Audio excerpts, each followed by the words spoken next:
بسم الله الرحمن الرحيم إن الحمد لله نحمده ونستعينه ونستغفره من يهده الله فلا مضل له ومن يضلل فلا هادي له وأشهد أن لا إله إلا الله وحده لا شريك له وأشهد أن سيدنا ونبينا وحبيبنا وشفيعنا وقرة أعيننا محمدا عبده ورسوله صلی اللہ تبارک و تعالی علیہ وعلی آلہ واصحابہ وازواجہ وذریتہ وبارک وسلم تسلیما کثیرا اما بعد فاعوذ باللہ من الشیطان الرجیم بسم اللہ الرحمن الرحیم رب المشرق والمغرب لا الہ الا هو فاتخذہ وکیلا سبحان ربک رب العزۃ عما یصفون وسلام علی المرسلین والحمد للہ رب العالمین اللہم صلی علی سیدنا محمد وعلی آل سیدنا محمد وبارک وسلم۔ اللہ تعالیٰ نے انسان کو صرف ایک زندگی دی ہے، اگر یہ گزر گئی تو پھر دوبارہ نہیں آئے گی۔ اس زندگی کا ہر لمحہ بہت قیمتی ہے۔ ساری دنیا کی دولتیں بھی لگا دی جائے تو گزرے ہوئے لمحے واپس نہیں آ سکتے، اور یہ زندگی آخرت کی تیاری کے لیے ملی ہے۔ کم قسمتی سے انسان اپنی اس زندگی کی تمام صلاحیتوں کو ان چیزوں کے لیے خرچ کر دیتا ہے جو اس کے لیے پہلے سے طے شدہ ہے، اور جو چیزیں اس کی محنت پر موقوف ہیں، جن چیزوں کو اس نے محنت سے اور فکر سے جد و جہد سے حاصل کرنا تھا، اس کو اللہ پہ ڈال دیتا ہے، اور جو چیزیں پہلے سے طے شدہ ہیں اس کے لیے اپنی ساری سوچ اور صلاحیت خرچ کر دیتا ہے، اور یوں انسان دنیا سے خالی ہاتھ جا کے اور ہمیشہ کے لیے نقصان اٹھاتا ہے۔ آج اگر ہم اپنے زمانے کے لوگوں پر نظر ڈالیں، اپنے آپ پر، اپنے زمانے کے لوگوں پر، ہماری تمام صلاحیتیں، ہماری تمام سوچیں، ہماری تمام فکریں جن چیزوں پہ خرچ ہو رہی ہیں، کیا یہ چیزیں ہماری سوچ سے، ہماری فکر سے، ہماری محنت سے بڑھتی ہیں یا پہلے سے طے شدہ ہے؟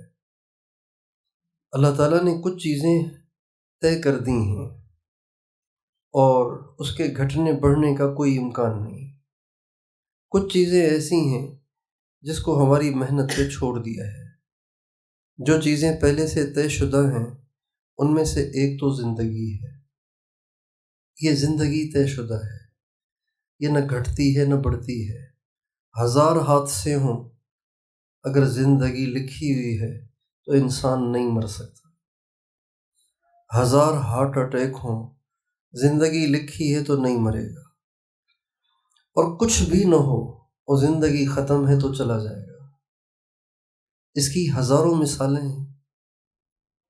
ہمارے ایک بزرگ تھے حضرت شاہ عبدالعزیز صاحب دعاجو رحمۃ اللہ علیہ، ہندوستان کے تھے، پھر جب پاکستان بنا تو یہاں آ گئے تھے۔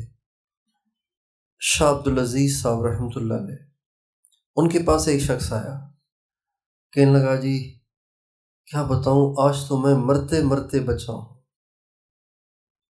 تو فرمانے لگے کبھی بچتے بچتے مر جاؤ گے۔ لکم میعاد یوم، اللہ تعالیٰ فرماتے ہیں تمہارے مرنے کا دن مقرر ہے۔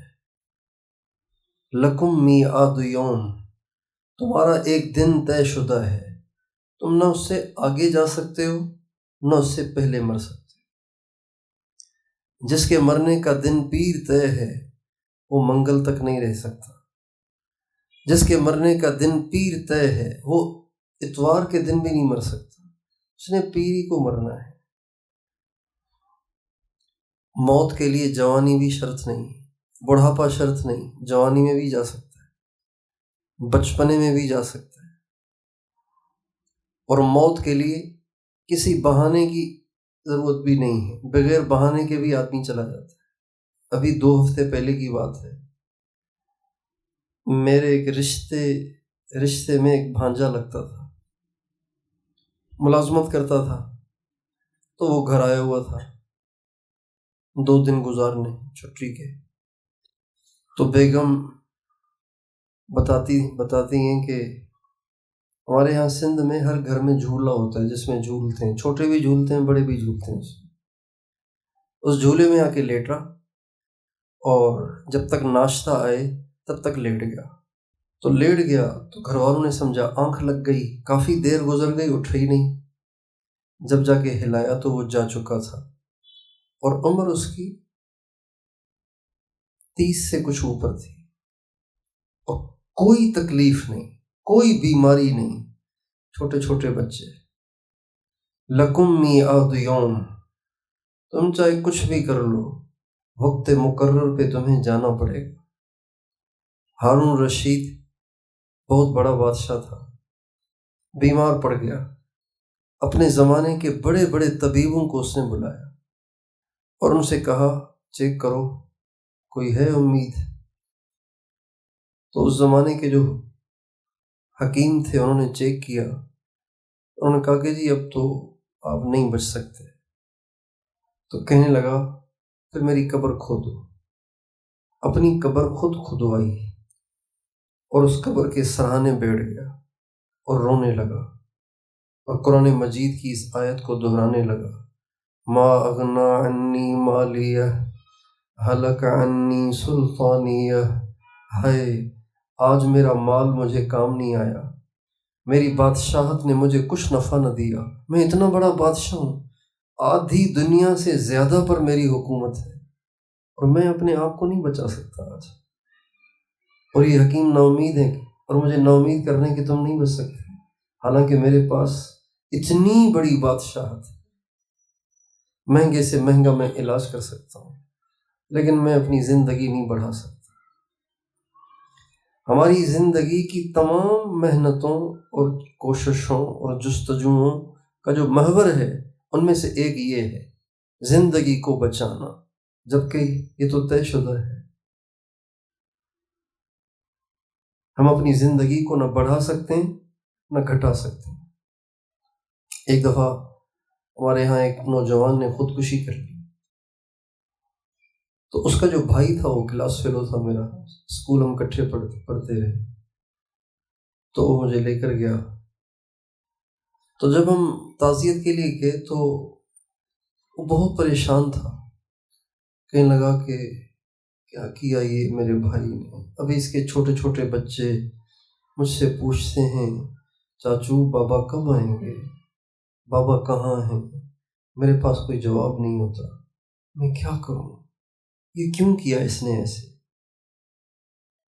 تو میں نے ان سے کہا کہ یوں نہ کہیں کہ کیوں کیا، اس لیے کہ اگر وہ دریا میں چھلانگ نہ بھی مارتا، چارپائی پہ بیٹھا ہوتا، بیوی کے پہلو میں ہوتا، تب بھی ٹھیک اسی وقت اس نے چلے جانا تھا۔ دریا میں ڈوب کے جانا یہ تو ایک بہانہ بن گیا، اگر یہ دریا میں چھلانگ نہ بھی مارتا تو بھی اس نے چلے جانا تھا۔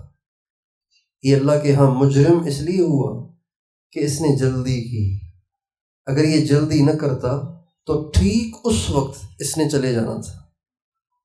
اس لیے اس کے جانے کی جو وجہ ہے وہ اصل وجہ یہ نہیں ہے کہ اس نے چھلانگ مار دی تھی، اس کے جانے کی، اس کے دنیا سے چلے جانے کی اصل وجہ یہ ہے کہ اس کا ٹائم پورا ہو گیا تھا۔ لکم میعاد یوم، تمہارا دن طے شدہ ہے، لا تستأخرون ساعۃ ولا تستقدمون، ایک گھڑی تم پہلے نہیں مر سکتے، ایک گھڑی تم وقت مقرر کے بعد ٹھہر نہیں سکتے، یہ طے شدہ ہے۔ دوسری چیز جو طے شدہ ہے وہ ہے رشتہ اور روزی، یہ دونوں بھی طے شدہ ہیں۔ روزی طے شدہ ہے، یہ انسان کی سوچ سے، اس کی فکر سے، اس کی محنت سے، اس کی کوشش سے، اس کی بڑی جاب سے، اس کے بڑے بزنس سے بڑھ نہیں جاتی، اتنی ہی رہتی ہے۔ جس کے مقدر میں اللہ نے جتنا لکھا ہے اس کو اتنا مل کے رہنا ہے، چاہے اس کے پاس ایسی صلاحیت ہو، چاہے اس کے پاس ایسی صلاحیت نہ ہو۔ جس کے مقدر میں جتنا اللہ نے لکھا ہے اتنا اس کو مل کے رہنا ہے۔ بہت سے ان پڑھ ہوتے ہیں، ان کے مقدر میں بہت لکھا ہوتا ہے، انگوٹھا چھاپ ہو کے بھی وہ کتنا کما لیتے ہیں۔ اور بہت سے ایسے جن کے نصیب میں زیادہ لکھا ہی نہیں، لہٰذا وہ بڑی بڑی ڈگریاں لے کر بھی بیچارے دھکے کھا رہے ہوتے ہیں۔ روزی طے شدہ ہے، یہ گھٹتی بھی نہیں ہے، یہ بڑھتی بھی نہیں ہے۔ ہمارے حضرت مولانا الیاس صاحب رحمۃ اللہ علیہ کے پاس ایک شخص آیا، کہا جی خوش تھا بڑا، کہا جی شکر ہے اللہ کا کہ ماشاءاللہ اب میری 2 دکانیں ہو گئی ہیں، پہلے ایک دکان تھی، اللہ نے ایک اور دکان بھی دے دی۔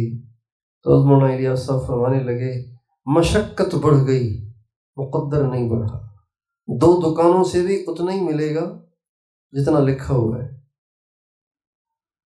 مشقت بڑھ گئی، ذمہ داریاں بڑھ گئیں، پہلے ایک دکان کے ملازمین کی ٹینشن تھی، اب 2 دکانوں کے ملازموں کی ٹینشن اٹھانی پڑے گی۔ روزی مقدر ہے، گھٹتی بھی نہیں، بڑھتی بھی نہیں۔ ساری دنیا اپنی روزی بڑھانے کی فکر میں لگی ہوئی ہے، اور یہ غم کھائے جاتا ہے کہ ہم اور کیسے کمائیں، اور کیسے کمائیں، اور کیسے کمائیں۔ اس شوق نے ہمارے مسلمانوں کی عورتوں کو گھروں سے باہر نکال دی، مسلمانوں نے اپنی بیٹیاں باہر نکال دی، اپنی بیویاں باہر نکال دی، اپنی مائیں باہر نکال دی، نوجوان لڑکیاں پیسے کمانے کے لیے باہر بھیج دیں۔ پتہ بھی ہے کہ ماحول کیا چل رہا ہے، لیکن انہوں نے اپنی بچیاں باہر بھیج دیں۔ اور کتنے مسلمان ایسے ہیں جنہوں نے اپنی بچیوں کو زیادہ کمانے والی بنانے کے لیے بڑی ڈگریاں دلوانے کی کوشش میں اکیلے ملک سے باہر بھیج دیا۔ کیا پتا باپ کو، کیا پتا ماں کو وہ کہاں ہے، کس کے پاس ہے، کس کی اس پہ کون سی نظر پڑی، کس کا اسے کون سا ہاتھ لگا، نہ ماں کو پتا نہ باپ کو پتا۔ یہ شوق ہے دنیا بڑھانے کا، یہ شوق ہے روزی بڑھانے کا، یہ شوق ہے پیسہ بڑھانے کا، یہ بیماری ہے۔ اللہ تعالیٰ فرماتے ہیں الہاکم التکاثر حتی زرتم المقابر، پیسہ بڑھانے کے شوق نے تمہیں اللہ سے غافل کر دیا، یہاں تک کہ تم قبروں میں آ گئے۔ الہاکم التکاثر، مال بڑھانے کے شوق نے تمہیں اللہ سے غافل کر دیا، یہاں تک کہ تم قبروں میں پہنچ گئے۔ کلا سوف تعلمون، تم نے جو کچھ کیا ہے، یہ تم نے جو کچھ کیا ہے ان قریب تمہیں پتہ چل جائے گا کہ تم نے کتنا بڑا نقصان کا سودا کیا، کتنا بڑا گھاٹا اٹھایا ہے تم۔ آپ دیکھیں صبح سے لوگ نکلنا شروع ہوتے ہیں اور صبح سے لے کے رات تک انتھک کوشش کرتے ہیں۔ ایک دفعہ ایک رکشے میں ہم بیٹھے تو چھوڑ دیں، ایک دفعہ ایک رکشے میں ہم بیٹھے تو رکشے والا اتنی دھیمی رفتار سے رکشہ چلا رہا تھا کہ میں نے کہا یہ تو پتہ نہیں کب پہنچ جائے گا بھائی، ہمارا تو فاصلہ زیادہ ہے، اس کی اسپیڈ کیوں نہیں بڑھ رہی، کیا مسئلہ ہے اس کو؟ بالکل آہستہ آہستہ جیسے پیدل جا رہے ہوں۔ اچانک میری نظر سامنے جو شیشہ ہوتا ہے نا ڈرائیور کے رکشے میں، اس پہ پڑ گئی تو اس کی آنکھیں سرخ اتنی موٹی موٹی ہو رہی تھی اور رکشہ چلاتے ہوئے اونگ رہا تھا، یوں گر رہا تھا۔ تو میں نے کہا ذرا ٹھہرو بھائی، یہاں پہ یہ آپ کیسے رکشہ چلا رہے ہیں؟ آپ رکشہ چلاتے ہوئے سو رہے ہیں، خدا کے بندے خود بھی مرو گے، ہمیں مرواؤ۔ بہرحال اس نے پھر تھوڑی سی اسپیڈ ماری۔ جب ہم جگہ پہ پہنچے میں نے ساتھی سے کہا کرایہ نہیں دینا اس کو کہیں کہ آپ اتریں، ہمارے پاس چلیں، ناشتہ کریں، کھانا کھائیں، تھوڑا سا آرام کریں، پھر کرایہ بھی دے دیں گے۔ آپ جس کیفیت میں آپ اس وقت ہیں اس کیفیت میں گاڑی نہیں چلاتے۔ مان ہی نہیں رہا تھا، نہیں مجھے کرایہ دو، میں نے جانا ہے۔ میں نے کہا کرایہ ملے گا، آپ کو بالکل کرایہ دیں گے، آپ کا حق ہے، لیکن آپ کھانا کھائیں اور تھوڑا سا آرام کریں۔ زبردستی اس کو ہم لے آئے۔ میں نے اس سے پوچھا، کہنے لگا مجھے 48 گھنٹے ہو گئے ہیں رکشے میں بیٹھے ہوئے،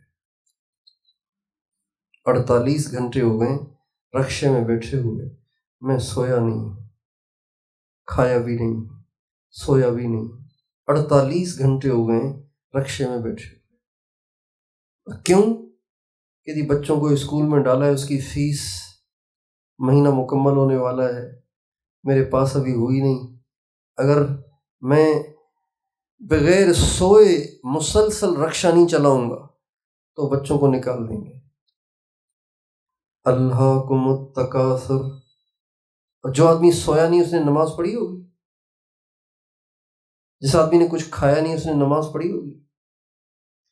الہاکم التکاثر حتی زرتم المقابر، زیادہ پیسے والا ہونے کے شوق نے تمہیں اللہ سے غافل کر دیا، یہاں تک کہ تم قبروں میں پہنچ گئے۔ اب یہ چیز ایسی ہے جو پہلے سے طے شدہ ہے۔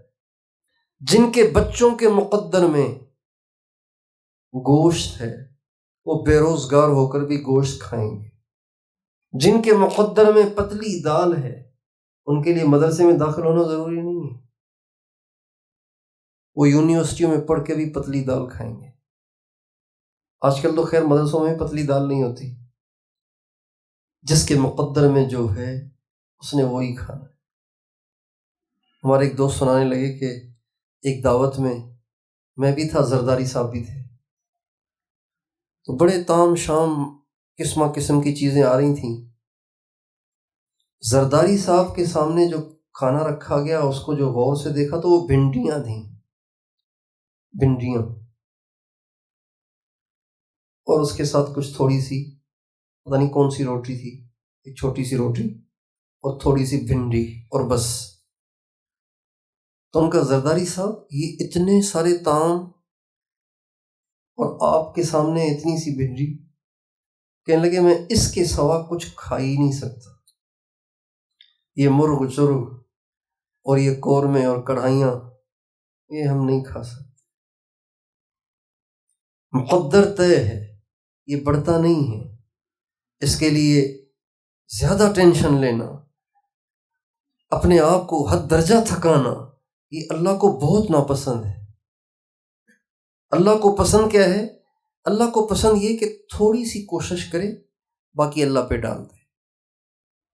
ہمارے نبی جب رکن یمانی اور حجر اسود پر پہنچتے تھے طواف کرتے ہوئے، تو یہاں پہ کئی دعائیں منقول ہیں جو ہمارے نبی نے رکن یمانی اور حجر اسود کے درمیان مانگی ہیں۔ ربنا آتنا فی الدنیا، یہ بھی ہے، اللہم انی اسألک العفو والعافیہ، یہ بھی ہے، اور ایک یہ دعا بھی ہے، اللہم قنعنی بما رزقتنی، اے اللہ جو آپ نے مجھے دیا ہے مجھے اس پہ گزارا کرنے کی توفیق دے، مجھے اس کی توفیق دے کہ بس جو مجھے آپ نے دے دیا میں اسی پہ راضی خوشی اپنی زندگی بسر کروں، یعنی کہ اور یہ گھر نہیں اس سے بڑا، یہ گاڑی نہیں اس سے بڑھیا، یہ کپڑے نہیں اس سے اعلی پوشاک، یہ نہیں۔ اس لیے اماں عائشہ رضی اللہ تعالیٰ عنہ سے ہمارے نبی نے فرمایا، عائشہ کبھی بھی دنیا کے لحاظ سے اپنے سے اوپر والوں کو نہ دیکھنا، ورنہ ناشکری ہو جاؤ گی۔ ہمیشہ دنیا کے لحاظ سے اپنے سے نیچے والوں کو دیکھنا، اوہو اس کے پاس تو یہ بھی نہیں ہے، شکر ہے میرے پاس یہ تو ہے، اس کیفیت میں رہنا چاہیے۔ اللہ تعالیٰ نے ہر انسان کے حساب سے اس کو الگ آزمائش میں ڈالا ہوا ہے، ہر انسان کی آزمائش الگ ہے، ایک آزمائش نہیں ہے ہر ایک کی، ہر ایک کا امتحان الگ ہے۔ جیسے مختلف کلاسوں کے الگ الگ امتحانات ہوتے ہیں نا، ایسے ہی یہاں کلاسیں نہیں، یہاں ہر فرد کا الگ امتحان ہے۔ کسی کا امتحان اس کی مالداری میں ہے، کسی کا امتحان اس کی غربت میں ہے، کسی کا امتحان اس کی تندرستی میں ہے، کسی کا امتحان اس کی بیماری میں ہے، کسی کا امتحان اس کی بیوی میں ہے، کسی بیوی کا امتحان اس کے خاوند میں ہے، کسی کا امتحان بوڑھی ماں اور بوڑھے باپ میں ہے، کسی کا امتحان اس کے بچوں میں ہے، کسی کا امتحان اس کی ذات میں ہے، ہر ایک کا امتحان چل رہا ہے۔ میں نے اپنی ذات سے اپنی زندگی میں دو شخصوں کو جب دیکھا تو مجھے بڑا رشک آیا۔ دو آدمی جن کو دیکھ کے بہت رشک کسی کیفیت ہوئی، یار دیکھو کتنے مزے ہیں، صحت کے لحاظ سے کیسی فٹ فاٹ زندگی ہے، دیکھو کہ کتنی زبردست صحت ہے اس کی۔ ایک دفعہ ہم پنڈی میں تھے، جماعت میں چل رہے تھے، تو عصر کے بعد ترغیب گشت ہوتا ہے، کہتے ہیں کون گشت کرائے گا، تو مقامی ایک آدمی گشت کراتا ہے، تو ہمارے ساتھ ایک ساتھی کھڑا ہوا کہ جی میں گشت کراؤں گا۔ ماشاءاللہ یوں سیدھا قد تھا اس کا، لمبا قد، اور ایسا سمارٹ جسم، اور اتنی اچھی صحت لگ رہی تھی کہ مجھے ان کو دیکھ کے بڑا رشک ہوا۔ ایسی ہونی چاہیے نا صحت، تھکے ہی نہیں آدمی، اللہ کا کام کرتا رہے کرتا رہے کرتا رہے، تھکے ہی نہیں۔ اب یہاں 1.5 گھنٹہ 2 گھنٹے بیٹھتے ہیں تو ٹانگیں سن ہو جاتی ہیں، کمر دکھنا شروع ہو جاتی ہے۔ یہ ہے نا، دیکھو کیسی زبردست صحت ہے، یہ میرے دل میں خیال آیا۔ اللہ، پورا گشت میری نظر اس کی باڈی پہ رہی، اور میں سوچتا رہا یا اللہ تو نے اس کو کتنی اچھی صحت دی ہے۔ جب گشت سے ہم واپس ہوئے تو وہ شخص مجھے الگ سے لے گیا کہ آپ سے ایک بات کرنی ہے۔ میرے دل میں پہلے ہی تھا کہ میں ان سے پوچھوں گا آپ کی صحت کا راز کیا ہے، تو مجھے الگ سے لے گیا، انہیں آپ سے بات کرنی۔ میں نے کہا جی جی بہت اچھا ہے۔ کہنے لگے آپ میرے لیے دعا کریں۔ میں نے کہا کیا؟ کہا مجھے مرگی ہے، میں اچانک گر جاتا ہوں۔ ہر ایک کی آزمائش الگ ہے، ہر ایک کی آزمائش کی نوعیت الگ ہے۔ کسی کو کہیں اللہ تعالیٰ نے آزمائش میں ڈالا ہوا ہے، کسی کو کہیں اللہ نے آزمائش میں ڈالا ہوا ہے۔ یعنی کہ مجھے مرگی ہے، یہ میں آج پتہ نہیں کیسے آپ کے ساتھ پورا گشت کر پایا ہوں، ورنہ میں تھوڑا سا چلتا ہوں گر جاتا ہوں، لوگ اٹھا کے گھر پہنچاتے ہیں مجھے، حالانکہ جسم ایسا فٹ فاٹ کہ سبحان اللہ۔ اور ایسے ہی ایک دفعہ بلوچستان میں ہوا، پھر میں نے توبہ کر لی، میں نے کہا نہیں، جیسا آپ نے مجھے رکھا ہے میں ایسے ہی ٹھیک ہوں۔ بلوچستان میں بھی ایسے ہی ایک آدمی آیا، اور ماشاءاللہ ایسی زبردست اس کی باڈی، اور اتنا ہنس مکھ چہرہ، اور بول بول کے تھکے ہی نہیں۔ میں نے کہا یار یہ مشین ہے آدمی۔ جب اس کی تقریر ختم ہو گئی، تقریر سے مراد اس کی گپ شپ جو لگا رہا تھا وہ ختم ہو گئی، اور مجمع آگے پیچھے ہو گیا، تو میرے آ کے پہلو میں بیٹھ گیا۔ میں نے کہا دعا کریں۔ میں کہا کیا؟ یہ بیماریاں جانی نہیں چھوڑتی۔ ارے آپ بیمار ہیں؟ کہنے ہاں، کھوکھلا ہوا ہوں اندر سے میں تو۔ یہ تو آپ ویسے ہی مجھے دیکھ رہے ہیں نا، سرخ ٹماٹر جیسا، میں کھوکھلا ہو چکا ہوں اندر سے۔ کہنے لگا میں تو نامی سا ہو رہا ہوں کہ میری بیماریاں ختم ہی نہیں ہوں گی، یہ موت پہ ہی ختم ہوگی۔ تو اس نے تو اپنا دکھ سنایا، لیکن مجھے تنبیہ ہوئی کہ یا اللہ بس یہ نہیں سوچنا چاہیے، بلکہ اللہ جس حال میں رکھے اس حال میں راضی رہنا چاہیے۔ زندگی طے ہے، گھٹے گی بھی نہیں بڑھے گی بھی نہیں، روزی طے شدہ ہے، یہ نہ گھٹے گی نہ بڑھے گی۔ مکہ معظمہ میں جو کفار قریش تھے اسلام سے پہلے، جب ان کے گھر میں لڑکا ہوتا تو خوشی مناتے تھے، لڑکی ہوتی تو پریشان ہوتے تھے۔ کیوں؟ اس کی 2 وجہ تھیں۔ ایک تو یہ کہ کسی کے گھر میں جائے گی وہ ہمارا داماد بن جائے گا، بےعزتی کی بات ہے، اور دوسری وجہ یہ کہ کمائے گی نہیں، اس کو تو کھلانا پڑے گا۔ کفار مکہ بھی سمجھتے تھے کہ لڑکی کمائے گی نہیں، اور ہمارے والے جدید دور والے اور زیادہ پڑھے لکھے، ان کو اتنی بھی عقل اور سمجھ نہیں ہے کہ عورتیں کمانے کے لیے نہیں ہوتی ہیں، عورتیں گھروں کو سنبھالنے کے لیے ہوتی ہیں۔ اللہ تعالیٰ نے عورت کی فطرت میں ڈال دیا ہے گھر کو ڈیل کرنا، گھر کو سنبھالنا۔ اگر آپ ٹرین کو سڑک پہ ڈال دیں گے اور کار کو پٹڑی پہ ڈال دیں گے تو آپ چاہے کتنا زور لگائیں، لیکن جو چیز جہاں کے لیے ہے وہ صحیح معنی میں وہیں چلے گی۔ اللہ تعالیٰ نے عورت کو بازار کے لیے اور دفتر کے لیے اور دکان کے لیے بنایا ہی نہیں ہے، اللہ نے اس کو گھر کے لیے بنایا ہے، اس کا مزاج ہی ایسا بنایا ہے، اس کی فطرت ہی ایسی بنائی ہے۔ اب آپ زبردستی ڈالیں گے تو پھر فساد ہوگا۔ تو کفار قریش کہتے تھے کہ لڑکی ہوگی تو اس کو تو کما کے کھلانا پڑے گا، تو ہمیں لڑکی نہیں چاہیے، لہٰذا جو شدید پتھر دل ہوتے تھے وہ صرف اس مصیبت سے، اس تکلیف سے بچنے کے لیے جو ہی بیٹی پیدا ہوتی اسے ماں کی گود سے چھین کر جا کے مٹی میں ڈال کے اوپر مٹی دبا کے آ جاتے تھے زندہ بچی کو۔ وَإِذَا الْمَوْءُودَةُ سُئِلَتْ، اللہ تعالیٰ فرماتے ہیں یاد کرو اس دن کو جس دن زمین میں دفن شدہ بچی کو اٹھایا جائے گا اور وہ اٹھ کے اللہ سے پوچھے گی، یا اللہ ان سے پوچھیں انہوں نے مجھے کیوں دبا دیا تھا زندہ زندہ، جو عمر میری ماں کی گود میں رہنے کی تھی، ماں کی چھاتی سے دودھ پینے کی تھی اور ماں سے چمٹنے اور رونے کی تھی، اس کو انہوں نے مٹی میں دبا دیا، وہ پوچھے گی۔ تو اللہ تعالیٰ نے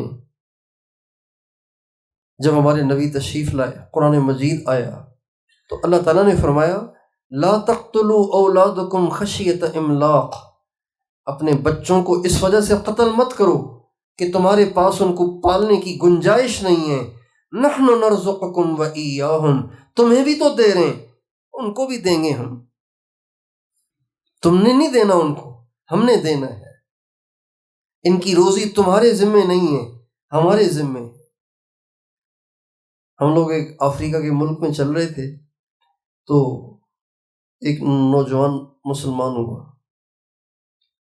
وہ ایک سوسائٹی کے مین گیٹ پہ گارڈ تھا، تو ایک دفعہ ہم نے کھانے میں اس کو بلایا، کھانا ہمارے ساتھ کھا رہا تھا، تو وہ بہت غمگین سا لگ رہا تھا، تو میں نے کہا علی کیا بات ہے آپ غمگین ہیں، بجھے سے ہیں؟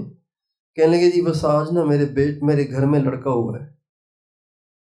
تو میں نے کہا لڑکا ہوا ہے تو خوشی مناؤ، مٹھائی بانٹو۔ کہنے لگے وہ تو ٹھیک ہے لیکن یہ کہ میری تنخواہ تھوڑی ہے نا، اب جتنے افراد چل رہے ہیں، جتنے افراد کا گزارا ہو رہا ہے اس سے مزید کی گنجائش نہیں ہے، اب کہاں سے کھلاؤں گا اس کو؟ میں نے کہا مسلمان ہو گئے؟ کہاں؟ قرآن پہ ایمان ہے؟ کہاں؟ میں نے کہا 12ویں پارے کی پہلی آیت کا ترجمہ تو ذرا پڑھ کے دیکھو کہ آپ کے رب نے آپ کو کتنی تسلی دی ہے روزی کے حوالے سے، کتنا آپ کو مطمئن کیا ہے، کتنا آپ کو ٹینشن فری کر دیا ہے۔ وَمَا مِن دَابَّةٍ فِي الْأَرْضِ إِلَّا عَلَى اللَّهِ رِزْقُهَا وَيَعْلَمُ مُسْتَقَرَّهَا وَمُسْتَوْدَعَهَا كُلٌّ فِي كِتَابٍ مُبِينٍ، پوری دنیا میں زمین پر چلنے اور رینگنے والا ہر جاندار اللہ تعالیٰ فرماتے ہیں اس کی روزی میرے ذمے۔ وَمَا مِن دَابَّةٍ، چھوٹی سے چھوٹی چیز اور بڑے سے بڑا جانور، چھوٹے سے چھوٹا جانور، ان سب کی روزی اللہ کے ذمے ہے۔ یہ نہیں فرمایا الا عند اللہ رزقها، اس کی روزی اللہ کے پاس ہے، اللہ کے پاس ہے، وہاں سے لائے گا کون؟ اللہ فرماتے ہیں اللہ رزقها، میرے ذمے ہے۔ اللہ اپنے ذمے جو کام لے لے اللہ اس میں کوتاہی کر سکتا ہے؟ کتنی آسانی ہو گئی۔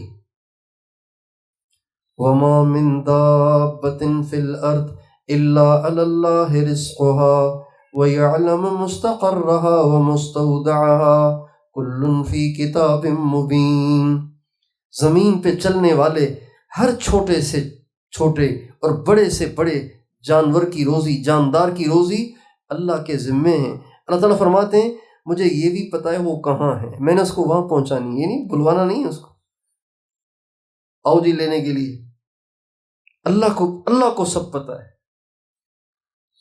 اب آپ سوچئے کہ ہماری زندگی کی کتنی فکر اور کتنی صلاحیتیں اور کتنی طاقتیں اس چیز کے پیچھے خرچ ہو گئیں جو پہلے سے طے شدہ ہے۔ اس کو کہتے ہیں کھودا پہاڑ نکلا چوہا۔ ساری زندگی دھکے کھا کھا کے ہڈیاں کمزور کر دیں اور ملا وہ جو پہلے ہی لکھا ہوا تھا، تو کیا کمال ہوا؟ اچھا اگر یہاں صلاحیتیں نہیں لگانی پھر کہاں لگانی ہے؟ اللہ نے الگ چیز بتائی۔ اب یہ طے شدہ ہے، روٹی طے شدہ ہے، روزی طے شدہ ہے، جس کے مقدر میں جو لکھا ہے وہ اس کو مل کے رہے گا، وہ گھٹ نہیں سکتا، وہ بڑھ بھی نہیں سکتا۔ ہمارے ایک جاننے والے ہیں، ارب پتی ہیں، ارب پتی، 2015-16 میں شاید، ہاں 15-16 میں انہوں نے اپنی جائیداد تقسیم کی بچوں میں، تو اس وقت تمام بچوں کو کئی کروڑ ملے، اپنے لیے الگ رکھا ہے، بہت پیسہ، اور ہیں انگوٹھا چھاپ، دستخط نہیں کر سکتے۔ وہ کہا کرتے تھے، کہنے لگے میں دفتروں میں جاتا ہوں جو کہ پٹھان ہے، کہنے لگے وہاں تو لینا دینا پڑتا ہے، لیکن میں کسی کو لیتا دیتا نہیں ہوں۔ جب میں جاتا ہوں تو ان کو پتہ ہوتا ہے کہ اگر یہ کام اس کا نہیں کریں گے یہ گلے پڑ جائے گا، اور کہنے لگے کسی کو نہیں معلوم کہ میں ان پڑھ ہوں۔ میں نے کہا پھر کرتے کیا ہیں؟ انگوٹھا لگائیں گے تو سارے جان جائیں گے۔ کہنے لگے نہیں میں دستخط کرتا ہوں۔ میں نے کہا کیسے؟ یوں کرتا ہوں، یوں کر لیتا ہوں، قلم کو یوں کر لیتا ہوں، تو روب پڑ جاتا ہے، یہ کوئی بہت ہی پڑھا لکھا ہے، ایک ہی لکیر میں اپنا سائن کر لیتا ہے۔ وَمَا خَلَقْتُ الْجِنَّ وَالْإِنسَ إِلَّا لِيَعْبُدُونَ مَا أُرِيدُ مِنْهُمْ مِنْ رِزْقٍ وَمَا أُرِيدُ أَنْ يُطْعِمُونَ إِنَّ اللَّهَ هُوَ الرَّزَّاقُ ذُو الْقُوَّةِ الْمَتِينُ۔ اللہ تعالیٰ فرماتے ہیں میں نے انسان اور جنات کو بنایا ہی اپنی بندگی کے لیے ہے، میں ان سے روزی کموانا نہیں چاہتا، نہ میں یہ چاہتا ہوں کہ وہ مجھے کھلائیں، روزی تو ان کو میں دیتا ہوں، اور اللہ بڑا روزی دینے والا، زبردست قوت والا ہے۔ اور سچ پوچھیں اللہ دیتا ہے، اللہ دیتا ہے، سب کو دیتا ہے۔ بعض دفعہ آپ تھوڑا سا غور کریں گے نا، آپ کو حیرت ہوگی کہ یار یہ جو کام کر رہا ہے اس سے اس کا گھر چلتا کیسے؟ ایک آدمی کو میں نے دیکھا مسجد کے دروازے پہ ناڑے لے کے بیٹھا ہوا ہے، 15-20 ناڑے ہوں گے، یہ 20 کے 20 ناڑے بک جائیں گے، بجلی کا بل ادا ہو جائے گا۔ اللہ چلاتا ہے، اللہ دیتا ہے، سب بتائیں کون دیتا ہے؟ اللہ دیتا ہے، سب کو دیتا ہے، وہ کسی کو بھولتا نہیں۔ حدیث قدسی میں فرماتے ہیں یا ابن آدم انی لم انس من عصانی فکیف من اطاعنی، او میرے بندے، او میری بندی، میں اپنے نافرمانوں کو نہیں بھولتا، اپنے فرما برداروں کو کیسے بھول جاؤں گا؟ روٹی تو وہ فرعون کو بھی دے رہا تھا اور اپنے موسیٰ کو بھی دے رہا تھا، روٹی تو وہ اپنے محمد کو بھی دے رہا تھا اور ابو جہل کو بھی دے رہا تھا، روٹی تو اس نے سب کو دینی۔ موسیٰ علیہ السلام سے اللہ تعالیٰ نے فرمایا جاؤ فرعون کے پاس دعوت دینے کے لیے۔ موسیٰ علیہ السلام مدین سے آ رہے تھے اپنی بیوی کو لے کے، شعیب علیہ السلام کی بیٹی کو لے کے، وہ پیٹ حمل سے تھیں، امی سے تھیں، ان کو لے کے آ رہے تھے، اب جا رہے ہیں اپنے مصر، اپنے اصل ملک کی طرف۔ تو راستے میں شدید سردی، اندھیرا، سردی، اور بیوی کو درد ذیل شروع ہو گیا، تو دور سے روشنی نظر آئی تو بھاگ کے گئے تو روشنی نہیں تھی، وہ تو نور تھا۔ دور سے محسوس ہوا جیسے آگ ہے، وہ آگ نہیں تھی، وہ ایک روشنی تھی جو درخت کی شاخوں اور پتوں پہ پھیل رہی تھی۔ تو حیران ہوئے کہ یہ آگ بھی ہے اور پتے جل بھی نہیں رہے۔ ہاتھ آگے بڑھایا چھونے کے لیے تو وہ روشنی تھوڑی سی پیچھے ہو گئی، کہنے لگے یہ کیا بات؟ آواز آئی یا موسیٰ، اے موسیٰ اننی انا اللہ لا الہ الا انا، اے موسیٰ یہ آگ نہیں، یہ تیرے رب کی روشنی ہے، یہ تیرے رب کا نور ہے۔ اور موسیٰ کان کھول کر سن، میں تیرا رب تجھ سے ہم کلام ہوں، دھیان سے سن میں کیا کہہ رہا ہوں۔ فاعبدنی، میری عبادت کر، واقم الصلاۃ لذکری، اور مجھے یاد کرنے کے لیے نماز قائم کر، اور ان قریب قیامت آنے والی ہے جس میں نے سب سے حساب لینا ہے۔ اور جا فرعون کے پاس جا کے اس کو دین کی دعوت دے، وہ سرکش ہو چکا ہے۔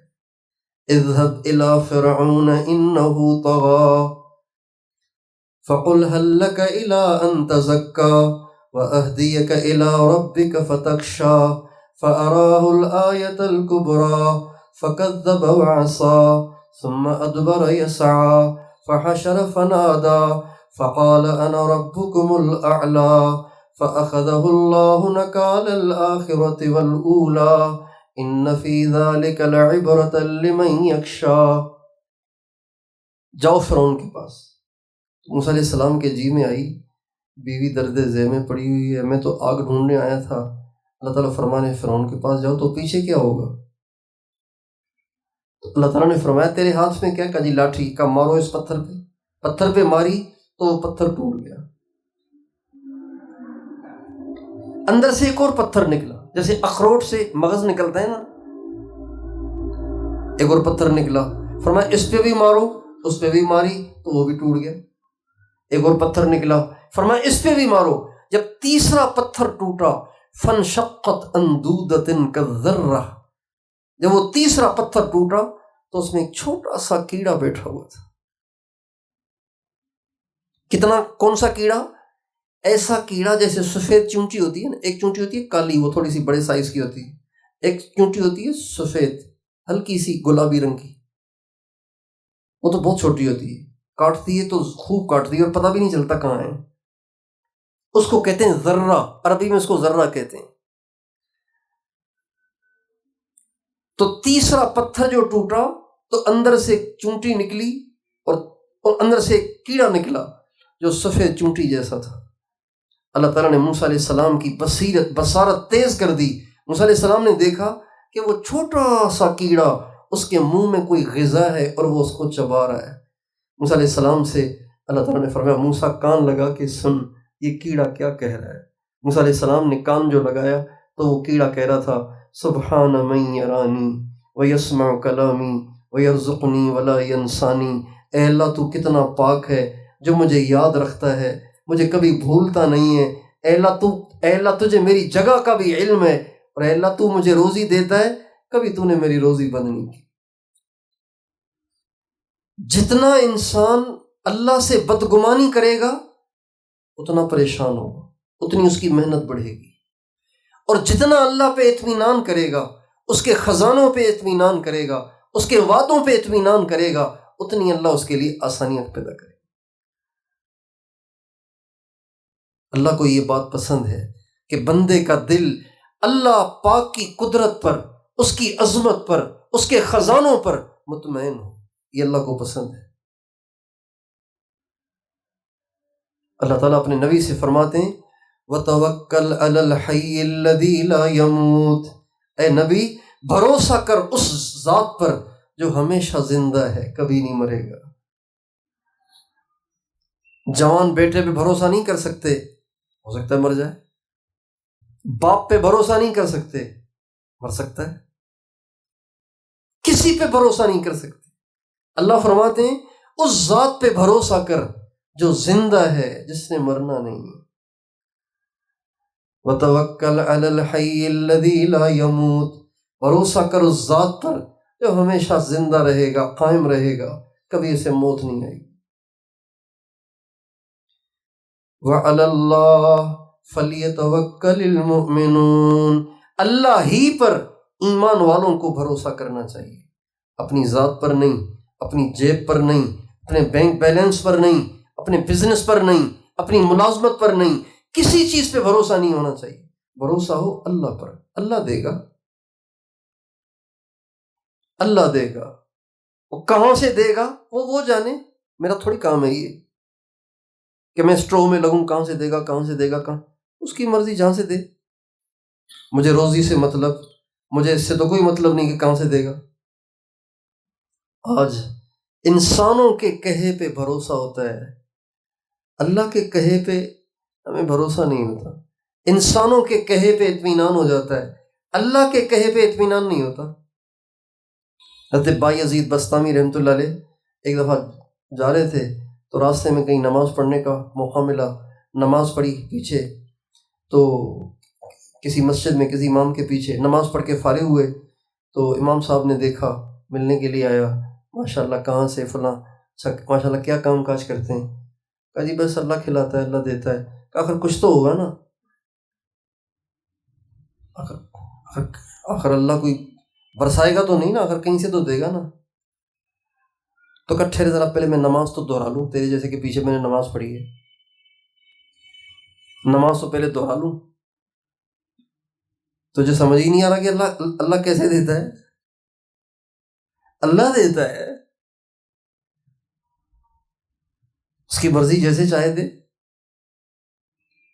ایک اور بزرگ کا واقعہ لکھا ہے شیخ نے فضائل صدقات میں، فضائل صدقات کے دو حصے ہیں، حصہ دوم، حصہ اول، حصہ دوم۔ یہ جو حصہ دوم ہے نا، یہ ہمارے مرضوں کا علاج ہے۔ فضائل صدقات لیں، اس کو کٹوا لیں، اس کے حصے دوم کی الگ جلد بنوا کے اپنے پاس رکھیں، روزانہ اس میں سے چند صفحے پڑھا کریں، ختم ہو جائے پھر شروع کر لیں، پھر ختم ہو جائے پھر شروع کر لیں، پھر ختم ہو جائے پھر شروع کر لیں۔ پہلا حصہ تو ہے اللہ کے نام پہ خرچ کرنے کے فضائل میں، اور دوسرا حصہ ہے ہمارے امراض کے علاج میں۔ ہمارے حضرت شیخ مولانا زکریا صاحب رحمۃ اللہ علیہ اپنے سالکین کو، اپنے خلفاء کو اس کی بہت تاکید فرماتے تھے، اس کو پڑھو، پڑھا کرو، پڑھتے رہا کرو۔ اس میں انہوں نے واقعہ لکھا ہے کہ ایک بزرگ نے سوچا کہ میں مسجد میں جا کے بیٹھ جاتا ہوں، اللہ اللہ کرتا رہوں گا۔ تو ایک نماز، دوسری نماز، تو امام صاحب نے پوچھا بھائی آپ خیر تو ہے، آپ یہیں بیٹھے ہوئے، جانا نہیں ہے کیا؟ کہا نہیں، بس میں نے سوچا ہے کہ یہیں بیٹھوں، اللہ اللہ کرتا رہوں۔ کہا پھر کھاؤ گے کہاں سے؟ کہا اللہ کھلائے گا۔ کہا کیسے کھلائے گا؟ جاؤ جا کے کوئی کام کاج کرو۔ تو ان کو سمجھ ہی نہیں آیا۔ جب وہ زیادہ اصرار کرنے لگے تو انہوں نے کہا بھی وہ جو مسجد کے پاس یہودی کی دکان ہے نا، اس نے مجھے کہا ہے کہ آپ اب اس عمر میں کہاں جا کے دھکے کھائیں گے، آپ جا کے مسجد میں اللہ اللہ کریں، روزانہ 2 روٹی آپ کو پہنچا دیا کروں گا۔ کہاں پھر ٹھیک ہے۔ کہ توبہ توبہ، یہودی کی بات پہ آپ کو یقین آ گیا اور آپ نے کہا اچھا اچھا ٹھیک ہے۔ اللہ کی بات پہ آپ کو یقین نہیں آیا، جبکہ اللہ کہتے ہیں وَمَا مِن دَابَّةٍ فِي الْأَرْضِ إِلَّا عَلَى اللَّهِ رِزْقُهَا، زمین پہ چلنے والے ہر جاندار کی روزی اللہ کے ذمے۔ اللہ کی بات پہ یقین نہیں آیا، اور پھر فرمانے لگے افسوس، کاش کہ آپ امام نہ ہوتے۔ امام سے کہا کاش کہ آپ امام نہ ہوتے۔ کہا کیا ہوا، کیا خرابی ہے مجھ میں؟ کہا آپ اتنی ناقص توحید لے کر بندے اور خدا کے بیچ میں واسطہ بنتے ہیں۔ یہودی کی بات پہ آپ کو اطمینان ہو گیا، اللہ کے کلام پہ آپ کو اطمینان نہیں ہوا۔ یہ طے شدہ چیزیں ہیں، اس میں ہیر پھیر نہیں ہوتا، اس کے لیے زیادہ ٹینشن نہیں لینی چاہیے، زیادہ پریشان نہیں ہونا چاہیے۔ ہلکی سی محنت کر لی، اللہ پہ چھوڑ دیا، ہلکی سی محنت کر لی، اللہ پہ چھوڑ دیا۔ اپنی ضرورتوں کو گھٹائیں، اپنی ضرورتوں کو گھٹائیں، اپنی دنیا کو جنت بنانے کی کوشش مت کریں، گزارے کی جگہ بنائیں اسے۔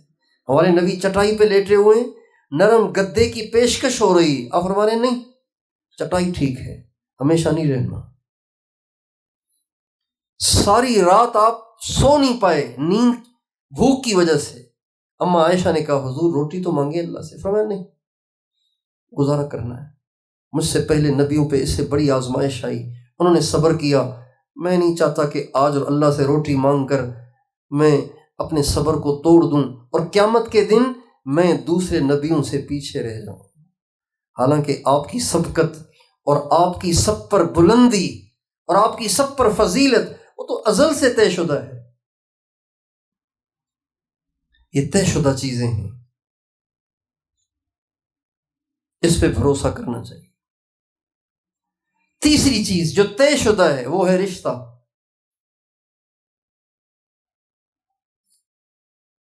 رشتہ طے شدہ ہے، کس کے ساتھ جوڑی بننی ہے، کون زندگی کا ساتھی ہے، یہ طے شدہ ہے، ٹینشن لینے کی ضرورت نہیں۔ وظیفے پڑھ کے خشک ہو رہے ہیں، استخارے کر کے خشک ہو رہے ہیں، وظیفے پڑھ کے خشک ہو رہے ہیں، نہیں، خشک نہ ہو، زندگی کا ساتھی طے شدہ ہے۔ جس نے زندگی میں آنا ہے اسی نے آنا ہے، کسی اور نے نہیں آنا ہے، یہ اللہ کے ہاں سے طے شدہ ہے، اس کو کوئی نہیں پھیر سکتا، اس کو کوئی بدل نہیں سکتا۔ رفعت الاقلام وجفت الصحف، ہمارے نبی فرماتے ہیں قلم اٹھ چکی ہے، جس سے اللہ نے لکھا ہے وہ قلم اٹھ چکی ہے، اب دوبارہ یہ آ نہیں سکتی کہ دوبارہ لکھا جائے کچھ۔ وجفت الصحف، اور جس تختی پہ اللہ نے لکھنے کو کہا اس کی سیاہی خشک ہو چکی ہے، اب مٹ نہیں سکتا، یعنی جو لکھا جا چکا ہے اس میں اضافہ بھی نہیں ہو سکتا، قلم اٹھ چکی ہے، کمی بھی نہیں ہو سکتی، سیاہی خشک ہو چکی ہے، مٹ نہیں سکتی۔ رشتے طے شدہ ہیں، اس کی ٹینشن نہیں لینی چاہیے۔ یہ والا رشتہ اللہ کو مشورے نہیں دینے چاہیے، اللہ سے عافیت کی دعا کرنی چاہیے۔ عسیٰ ان تحبوا شیئا وہو شر لکم، بہت دفعہ ایسے ہوگا کہ تم کسی چیز کو چاہو گے وہ تمہارے لیے ٹھیک نہیں ہوگی، تمہاری زندگی اجیرن ہو جائے گی۔ عسیٰ ان تکرہوا شیئا وہو خیر لکم، بہت سی چیزیں ایسی ہوں گی جو تمہیں ناپسند ہوں گی لیکن تمہارے لیے اس میں بھلائیاں ہیں، اس لیے اللہ کو مشورے نہیں دینے چاہیے۔ یا اللہ یہیں، ایک آدمی نے کہا جی میرے لیے دعا کریں میری یہاں شادی ہو جائے، میں نے کہا میں دعا کروں گا خیر ہو تو ہو جائے، نہ ہو تو بالکل نہ ہو۔ کہنے لگے نہیں، آپ دعا کریں گے اللہ اسی میں خیر ڈالے۔ اللہ کو پسند نہیں ہے اللہ سے اپنی بات منوانا، یہ اللہ کو پسند نہیں ہے۔ درخواست پیش کرنا پھر اللہ پہ چھوڑ دینا، یہ اللہ کو پسند ہے۔ درخواست پیش کرنا، گڑ گڑا کے پیش کرنا، رو دھو کے پیش کرنا، بار بار پیش کرنا، اور پھر مطمئن ہو جانا، یا اللہ مجھے آپ پہ بھروسہ ہے، آپ جو کریں گے اچھا کریں گے۔ ہمارے ایک عزیز تھے، ان کو عادت تھی ڈاکٹر کے پاس جب بھی جاتے تو ڈاکٹر کو مشورہ دیتے، ڈاکٹر صاحب میری طبیعت خراب ہو رہی ہے، میرا خیال ہے بلڈ پریشر لو ہو رہا ہے، یہ جو مسئلہ ہے نا ڈاکٹر صاحب یہ اصل میں گیس ہے، مگر پھر آپ چیک کریں، اصل میں یہ ہے مگر پھر بھی آپ چیک کریں۔ اللہ کو پتہ ہے کہ خیر کس میں ہے اور شر کس میں ہے۔ ہمارے نبی سے کسی نے پوچھا کہ یا رسول اللہ نمازوں میں سب سے بہتر کون سی دعا ہے، نمازوں میں کون سی دعا مانگنی چاہیے؟ اور فرمایا یہ اللہم لک الحمد کلہ ولک الشکر کلہ ولک الخلق کلہ الیک یرجع الامر کلہ اسألک من الخیر کلہ واعوذ بک من الشر کلہ۔ اے اللہ تعریفیں سب تیرے لیے، شکر سب تیرے لیے، مخلوق ساری تیری، کام سارے تیرے ذمے، اور مجھے تمام خیریں عطا فرما اور تمام شرور سے مجھے پناہ عطا فرما۔ اللہ سے مانگ لیا بس مطمئن ہو جائیں، اب آپ کو خیر ہی ملے گی، شر نہیں ملے گا۔ رشتے کے لیے پریشان نہیں ہونا چاہیے، یہ مومن کی شان نہیں ہے، یہ مومنہ کی شان نہیں ہے کہ وہ رشتے کے لیے پریشان ہو۔ ابتدائے اسلام سے لے کر کوئی صحابی پریشان نہیں ہوا رشتے کے لیے، کوئی ولی پریشان نہیں ہوا رشتے کے لیے، جہاں ہو گیا ٹھیک ہے، اللہ خیر کا معاملہ فرمائے، اس کی دعائیں کرنی چاہیے۔ رشتے طے شدہ ہیں،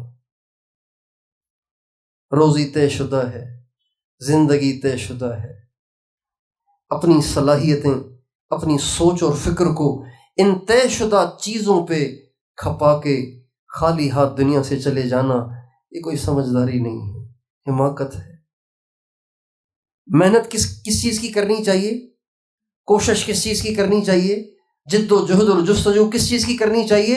اللہ نے پہلے سے طے کی ہے، پہلے سے اللہ نے بتا دیا ہے، سارعوا الی مغفرۃ من ربکم وجنہ، دوڑ لگاؤ، کوشش کرو، کس چیز کی؟ اس بات کی کہ تمہاری ساری خطائیں اللہ معاف کر دے۔ جب تم دنیا سے جاؤ تو بخشائے جاؤ، دھلائے جاؤ، صاف ستھرے جاؤ، اور جنت کی کوشش کرو، جنت کی، ارضها السماوات والارض، اس جنت کی جس کی چوڑائی زمین آسمان کے برابر ہے، تو لمبائی کیا ہوگی؟ نبی کریم صلی اللہ علیہ وسلم نے دنیا کی کسی چیز کی خواہش کو پسند نہیں کیا۔ آپ کے پاس ایک شخص ہے، یا رسول اللہ،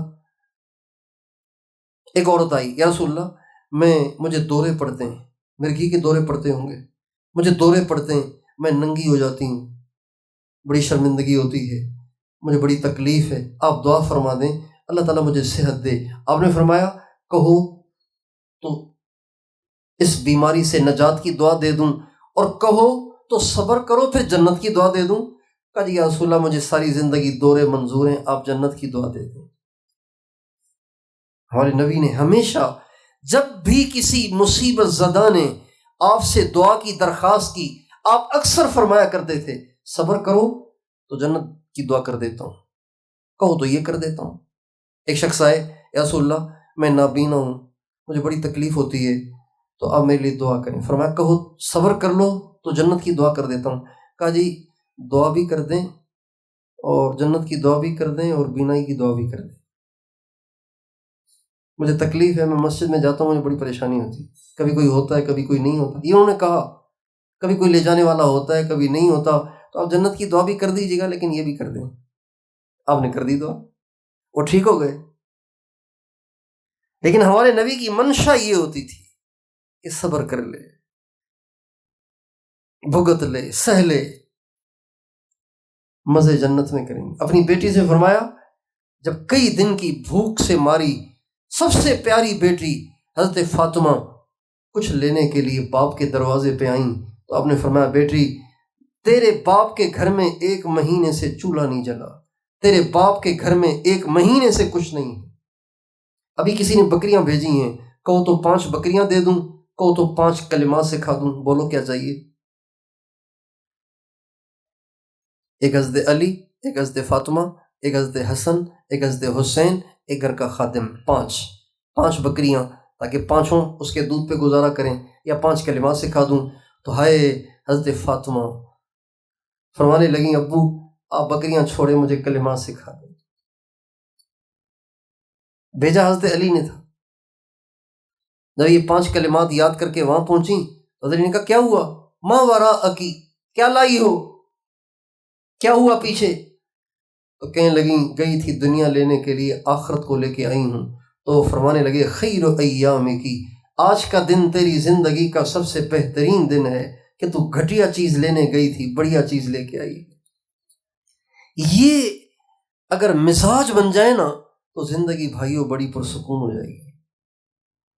جو ہوس ہے نا، دنیا کا شوق اور جنون کے درجے میں شوق، اس نے ہمیں بے چین کر دیا ہے، اس نے ہمارا سکون لوٹ لیا ہے۔ یہ کپڑے نہیں یہ والے، یہ گھر نہیں وہ والا، یہ سواری نہیں وہ والی، یہیں رہنا ہے کیا؟ یہاں بڑی گاڑیوں میں گھومنے والے بھی نہیں رہیں گے، ٹوٹی ہوئی سائیکل پہ پھرنے والے بھی نہیں رہیں گے، بڑے بڑے بنگلوں میں رہنے والے بھی نہیں رہیں گے، اور جھوپڑوں میں اپنی زندگی کاٹنے والے بھی نہیں رہیں گے۔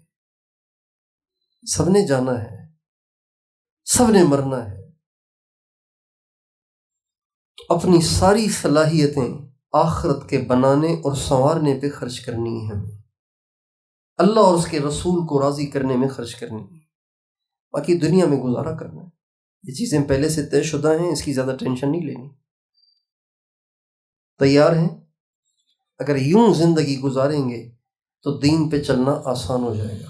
ورنہ آپ کے پاس دین پہ چلنے کے لیے ٹائم ہی نہیں بچے گا. بھاگے جا رہے ہیں بھاگے جا رہے ہیں بھاگے جا رہے ہیں، دنیا کے لیے بھاگے جا رہے ہیں، نماز کا بھی ٹائم نہیں. رمضان کے روزے نہیں رکھ رہے آج کل لوگ، اس لیے کہ بھائی ہم نے تو کام کرنا ہوتا ہے، ہم نے تو جاب پہ جانا ہوتا ہے، ہمیں تو یہ کرنا ہوتا ہے، ہمیں تو وہ، ہمیں دکان کھولنی ہوتی ہے، ہم نہیں رکھ سکتے روزے.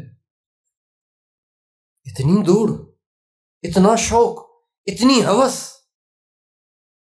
اعلموا انما الحیات الدنیا لعب ولہو وزینۃ وتفاخر بینکم وتکاثر فی الاموال والاولاد. اے لوگو، دل کے کانوں سے سنو، یہ دنیا کھیل تماشے کے سوا کچھ نہیں. کھیل ہے، تھوڑی دیر کی خوشی. کھیل کہتے ہیں تھوڑی دیر کی خوشی کو. دو ٹیمیں ہوتی ہیں نا، ایک جیت جاتی ہے ایک ہار جاتی ہے. جو جیت جاتی ہے اس چھلانگیں مارتے ہیں، اور جو ہار جاتے ہیں ان کے منہ اتنے سے ہو جاتے ہیں، لیکن تھوڑی دیر بعد پھر دونوں ایک جیسے ہوتے ہیں. جیتنے والے کو جیت یاد نہیں رہتی، ہارنے والے کو ہار یاد نہیں رہتی. کروڑوں کمانے والے بھی مٹی میں جا کے دفن ہو رہے ہیں، اور ساری زندگی غربت کی گزارنے والے وہ بھی جا کے مٹی میں دفن ہو رہے ہیں. دونوں کی قبریں ایک ہی طرح مٹی ہو رہی ہیں، برابر ہو گئے. بس بیچ میں تھوڑا سا عرصہ اس نے مزے کیے، اس نے ذرا تکلیف کی زندگی گزاری. کسی لاش کو دفن کرنے کے کئی سال کے بعد اگر اس قبر کو کھولا جائے، بالفرض اگر اس قبر کو کھولا جائے، پتہ چلے گا یہ پیسے والا تھا یہ غریب تھا؟ بولیے، پتہ چلے گا؟ یہ بڑا لینڈ لارڈ تھا، یہ بڑا خان تھا، یہ بڑا نواب تھا، یہ بڑا چودھری تھا، یہ بیچارہ کو غریب سا لگتا ہے. دونوں ہی سڑے ہوئے ہوں گے. اتنا دنیا کا شوق کہ وہ اللہ سے غافل کر دے، آخرت سے غافل کر دے، زندگی کے اصل مقصد میں ہمیں سست کر دے، یہ ٹھیک نہیں ہے.